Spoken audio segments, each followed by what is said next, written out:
नमस्कार सर्व शेतकरी मित्रांना. तर बघू शकता आजचा आपला हा व्लॉग. स्वागत आहे तुमचं आपल्या चॅनलवरती.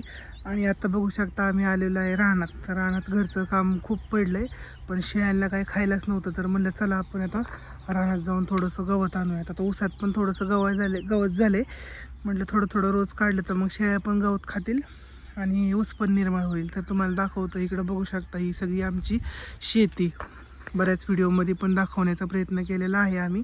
अशी सगळी टोटल बऱ्याच लोकांना प्रश्न पडतो तुम्हाला शेती वगैरे किती, तर त्याच्यासाठी पण आम्ही आधी एक व्लॉग टाकलेला आहे. त्यात तुम्हाला समजून जाईल आमची शेती वगैरे किती. तर चला आता चारू पूर्ण व्हिडिओ पुढं कंटिन्यू करील.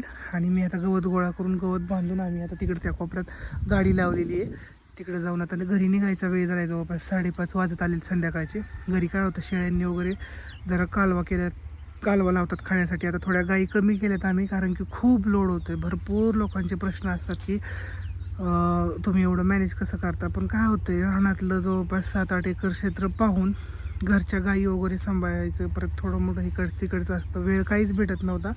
त्या कारणाने आम्ही थोड्या गायी कमी केल्यात. तर चलो चारू आता कंटिन्यू करते, ती तुम्हाला सांगाल बाकीच्या गोष्टी.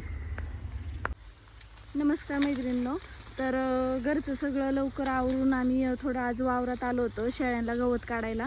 इथे 2-3 जणांच्या टोळी गावाला गेल्यात, त्यामुळे वाढ काही भेटतच नव्हतं. एक टाईम आम्ही वाड्याची कुटी टाकतो शेळ्यांना, पण कुटी टाकल्यावरती मग शेळ्या पाक्यावरती राहतात. आणि आता 2-3 दिवस झालं, म्हणजे आठवडा जवळपास होता आला, वाढच भेटलं नाही.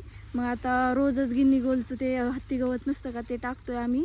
पण रोजच ते मग म्हणलं आज जरा वावरात जावं आणि एखादं वजं काढून आणावं गवताचं. आणि आज परीला घरीच होती. मग परी अण्णांना म्हणजे माझ्या वडिलांना आज सुट्टी होती, त्यामुळे त्यांनी सांगितलं होतं परीला इकडं आणायला. मग माझा भाऊ आलता न्यायला, त्यामुळे तिला तिकडं पाठवले. मग तिचं पण काही टेन्शन नाही, ती तिकडे गेली. मग आज आता राहीलच, उद्या येईल. तोवर म्हणलं आता आज घरी पण मग काही नाही अडचण, म्हणून घराला कुलूप वगैरे लावून आलो आहे आम्ही गवत काढायला.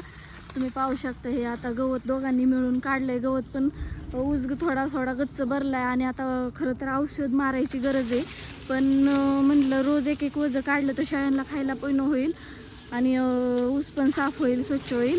म्हणून आता आम्ही दोघांनी 2-2 साऱ्या काढल्या होत्या. म्हणजे बरंच वेळ झालं, 4 वाजता आलो होतो आम्ही. तर आत्ता 1.5 तास झाला येऊन. मग एक मोठं वजं निघलंय. तर हे पाहू शकता, गवत गोळा करतायत. आणि आता इथून पुढे घरी जायचं, मग थोडा घास कापायचा, परत तिथून पुढे सगळ्या शेळ्यांना खायला टाकायचं, गुरांचं आवरायचं, मग परत घरी संध्याकाळी स्वयंपाक. तर असं पटपट आवरायचं चाललंय. तर आवरता म्हणलं एक व्हिडिओ घ्यावा. तर तुम्ही पाहू शकता, ही सर्व आमची शेती आहे आणि आता सगळीकडे ऊसच आहे. पाण्याचं प्रमाण आहे बऱ्यापैकी, पाणी कमी वगैरे पडत नाही, त्यामुळं सगळं ऊसच असतं. बराचसा ऊसाचाच भाग आहे. कांदा वगैरे करतात भरपूर, म्हणजे थोडं कमी प्रमाणात. ऊसाला काय होतं, ऊसाच्या पिकाला पाणी जास्त लागतं आणि आम्हाला उन्हाळ्यात पण काही पाणी वगैरे कमी पडत नाही, त्याच्यामुळे आम्ही जास्त करून ऊसच करतो. तर चला आता घरी निघतो आम्ही. घरी गेल्यावर थोड्याफार गोष्टी तुम्हाला दाखवतो. तर तुम्ही पाहू शकता, इथे ओझं बांधलंय आणि आता आम्ही घरी चाललोय. आता गाडीवरती ओझं घेऊन घरी जाणार. मग घरी गेल्यावरती सगळ्या शेळ्यांना गवत वगैरे टाकायचं, नंतर थोडा घास कापायचा. तर असं आमचं डेली रुटीन आहे. शेतकरी जीवन तुम्हाला आम्ही दाखवण्याचा प्रयत्न करत असतो. आपलं शेतकरी जीवन देखील आपण कसे आनंदात जगू शकतो, ह्या गोष्टी आपण आपल्या व्हिडिओच्या माध्यमातून तुमच्यापर्यंत पोहोचवत असतो. ते सगळ्याला तुम्ही भरपूर लाईक करता.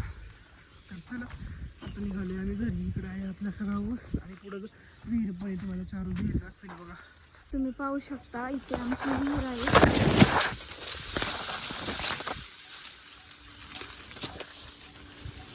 पाण्याचं काही टेन्शन नाही, पाणी भरपूर आहे. आणि रोज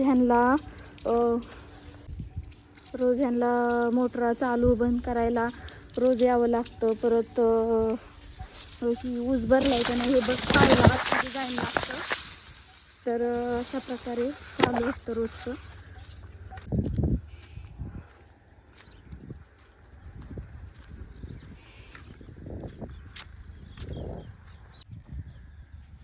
तर तुम्ही पाहू शकता, ही आमच्या आता गाडीवरती ओझं घेऊन जायचं.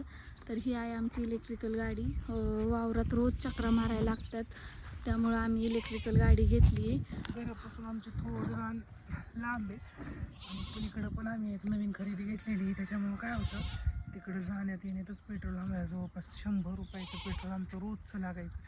त्यामुळं आम्ही 2 इलेक्ट्रिकल बाईक घेतल्या. दुसऱ्या पण एक बुलेट आहे आणि एक युनिकॉर्न आहे. आणि त्याच्या व्यतिरिक्त आमची ही एक माझ्याकडं असते आणि ती दुसरी ती वडिलांकडे असते. कारण की शेतकऱ्याला छोट्या छोट्या गोष्टींचा विचार करावाच लागतो, कारण की त्याचं वाली कोणी नसतं, त्याला स्वतःसाठी स्वतःच स्ट्रॉंग बनायचं असतं. म्हणून हा थोडासा छोटासा घेतलेला निर्णय इलेक्ट्रिकल बाईकचा इंधन बचतीसाठी. तर आम्ही आलो आहे घरी आणि आता बघू शकता तुम्ही असं घेऊन आलेली आहे. आता गवत पण आम्ही टाकलं, बरंच गवत आणलं होतं. इकडे आहेत गाया आणि इकडे आहेत शेळ्या. ही नाही खाता ग, सुबाबा खाईल बघ.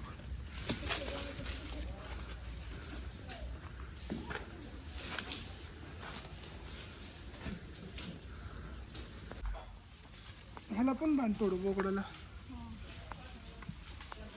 शेतकऱ्याचं आयुष्य आपण बघत असतो, त्यातलाच एक पार्ट आता तुमच्यासोबत सांगतो की ही एक शेळी आहे बघा, तुम्ही बघू शकता ही शेळी आमची.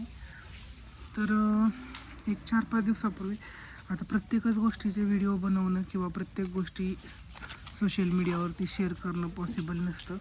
फक्त आता एक आठवलं म्हणून तुम्हाला सांगतो आहे की एक 8 दिवसापूर्वी आमची ही शेळी रात्रीची गेली.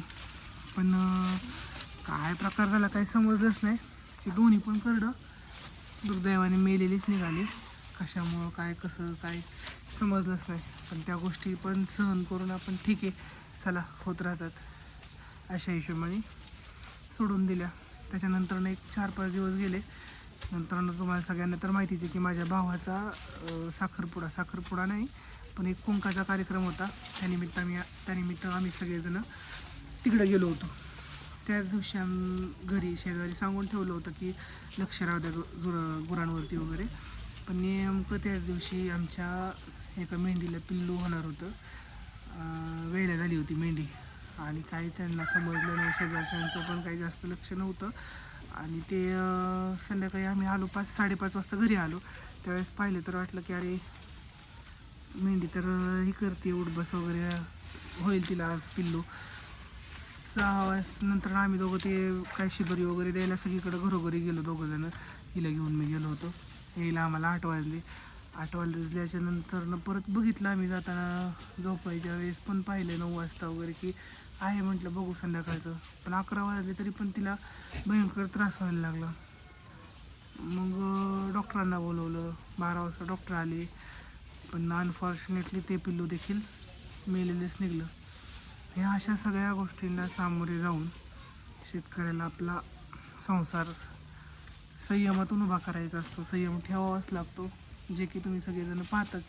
सगळं काही हा त्यातच खाती जाऊ दे असं. मग ते सगळं सोडून देऊन तरी पण आम्ही परत आणखीन चांगलं कसं होईल ह्या हिशोबाने करत असतो. टाकलं तर. आणि आता परत बरेच शेळ्या आहेत 2-4 यातल्या पण गाभण, त्या पण आता येतील. आणि गाया पण आहेत पलीकडं. जसं की म्हटलं कमी केलं त्यामुळं जास्त काही गायांचे व्हिडिओ पण आपण आता पोस्ट करत नाही, कारण की खूप लोड होतो आहे आम्हाला कामाचा. पण तरी पण तुमच्या सर्वांच्या सोबतीने आणि आशीर्वादाने आम्हाला उभारी मिळते कामं करायला आणि ते पण तुम्ही पाहत असता. तर चला रेग्युलर ब्लॉग पाहत राहा आणि असाच सपोर्ट करा. धन्यवाद.